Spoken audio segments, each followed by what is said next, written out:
ഗുരുവായൂർ ഏകാദശി ഉദയാസ്തമന പൂജ മാറ്റിയതിനെതിരായ ഹർജി ഹൈക്കോടതി നാളത്തേക്ക് മാറ്റി. അഷ്ടമംഗല ദേവപ്രശ്നത്തിൽ ഉത്സവ പൂജാരീതി യഥാവിധി തുടരണമെന്ന് കണ്ടിരുന്നുവെന്നാണ് ഹർജിക്കാർ കഴിഞ്ഞ ദിവസം ഹൈക്കോടതിയെ അറിയിച്ചത്. ഏകാദശി ഉദയാസ്തമന പൂജ മാറ്റിയത് ആചാര ലംഘനമാണെന്ന് ചൂണ്ടിക്കാട്ടി തന്ത്രി കുടുംബാംഗങ്ങളാണ് ഹൈക്കോടതിയെ സമീപിച്ചത്.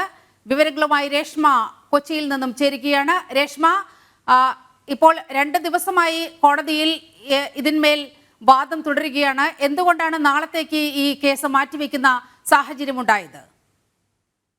നീലിമ, നാളെ വീണ്ടും വിശദമായിട്ട് തന്നെ വാദം കേൾക്കുന്നതിന് വേണ്ടിയിട്ടാണ് ഈ ഗുരുവായൂർ ഏകാദശി ഉദയാസ്തമന പൂജ മാറ്റിയതിനെതിരായിട്ട് തന്ത്രി കുടുംബാംഗങ്ങൾ നൽകിയ ഹർജി മാറ്റിയിട്ടുള്ളത്.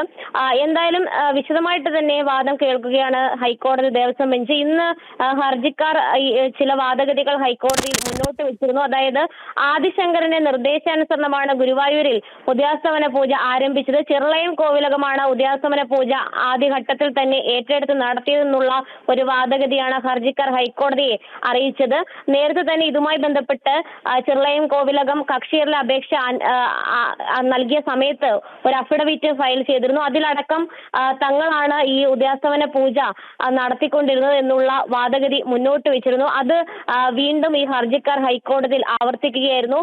ചില കക്ഷികളുടെ അപേക്ഷകൾ നേരത്തെ തന്നെ ഹൈക്കോടതിയുടെ മുന്നിൽ ഇതുമായി ബന്ധപ്പെട്ട് വരികയും ചെയ്തിരുന്നു. ഓദിക്കന്മാരുടെ, അതോടൊപ്പം തന്നെ ചെറുളയം കോവിലകത്തിനെ, ഇതിൽ ഓദിക്കന്മാരുടെ അടക്കമുള്ള കക്ഷി ചേരൽ അപേക്ഷ ഹൈക്കോടതി ഇന്ന് അനുവദിക്കുകയും ചെയ്തു. എന്തായാലും വിശദമായിട്ടുള്ള വാദം കേൾക്കുന്നതിന് വേണ്ടിയിട്ടാണ് നാളത്തേക്ക് ഹർജി മാറ്റിയിരിക്കുന്നത്.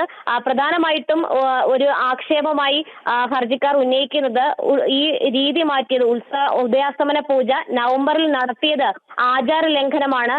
സാധാരണ വഴിപാടായിട്ടാണ് ഇതിനെ കാണുന്നത് എങ്കിൽ തന്ത്രിയുടെ അനുവാദം വേണ്ടിയിരുന്നില്ല. പക്ഷേ ഈ ദേവസ്വം മാനേജിംഗ് കമ്മിറ്റി പറയുന്നത് ഈ ശ്രീകോവിൽ അടയ്ക്കാതെ ഏകാദശി ദിവസം തിരക്ക് കണക്കിലെടുത്തുകൊണ്ട് ദർശനം സുഗമമാക്കുവാൻ വേണ്ടിയിട്ടായിരുന്നു ഇത്തരത്തിൽ ഉദയാസ്തമന പൂജ മാറ്റിയത്. ആചാര ലംഘനം ഉണ്ടായിട്ടില്ല. തന്ത്രിയുടെ കൂടി അഭിപ്രായം പരിഗണിക്കുകയും ദേവഹിതം തേടുകയും ചെയ്തിരുന്നു. ദേവഹിതം ഈ ഒരു മാറ്റത്തിന് അനുകൂലമായിരുന്നു എന്നുള്ള നിലപാടാണ് ഹൈക്കോടതിയിൽ ദേവസ്വം മാനേജിംഗ് കമ്മിറ്റി മുന്നോട്ട് വെച്ചത്. എന്തായാലും ഈ ഹർജിയിന്മേൽ വിശദമായിട്ടുള്ള ഒരു വാദം കേൾക്കലാണ് ഹൈക്കോടതിയിൽ തുടർന്നുകൊണ്ടിരിക്കുന്നത്. രേഷ്മ, ഡിസംബർ 11-ാം തീയതിയാണ് ഗുരുവായൂർ ഏകാദശി വരാൻ പോകുന്നത്. കോടതി ഇങ്ങനെ ഇപ്പോൾ 3 ദിവസമായി ഹർജി ഇങ്ങനെ മാറ്റിവെക്കുന്ന ഒരു സമീപനം സ്വീകരിച്ചുകൊണ്ടിരിക്കുകയാണ്. കോടതി ഏതെങ്കിലും വിധത്തിലുള്ള പരാമർശങ്ങൾ നടത്തിയോ ഈ വാദത്തിനിടയ്ക്ക്?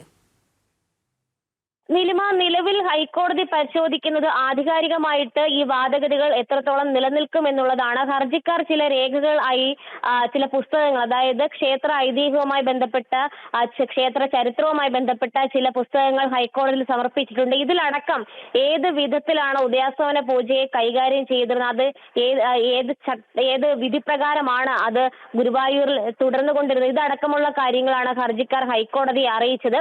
അതിന്റെ ആധികാരികത, ഒപ്പം തന്നെ സാധാരണ വഴിപാടാണോ ഉദയാസ്തമന പൂജ, ഇതടക്കമാണ് ഹൈക്കോടതി പരിശോധിക്കുന്നത്. ഒപ്പം തന്നെ ഈ ആചാര ലംഘനം നടന്നു എന്നുള്ള ഈ ഹർജിക്കാരുടെ ആക്ഷേപത്തിൽ കഴമ്പുണ്ടോ? എന്തായാലും വിശദമായിട്ട് തന്നെ ഈ വാദഗതികൾ കേട്ടതിന് ശേഷമേ ഹൈക്കോടതിക്ക് ഇക്കാര്യത്തിൽ ഒരു തീരുമാനത്തിലേക്ക് എത്താൻ സാധിക്കൂ. ഒപ്പം തന്നെ ഈ കക്ഷി ചേരൽ അപേക്ഷ അനുവദിച്ച സാഹചര്യത്തിൽ അവരുടെ അടക്കം ഒരു അഭിപ്രായം, അവരുടെ അഫിഡവിറ്റും കൂടി ഹൈക്കോടതി പരിശോധിക്കും. എന്തായാലും വിശദമായ വാദം കേൾക്കുന്നതിന് വേണ്ടിയിട്ടാണ് നാളത്തേക്ക് ഹർജി മാറ്റിയത്.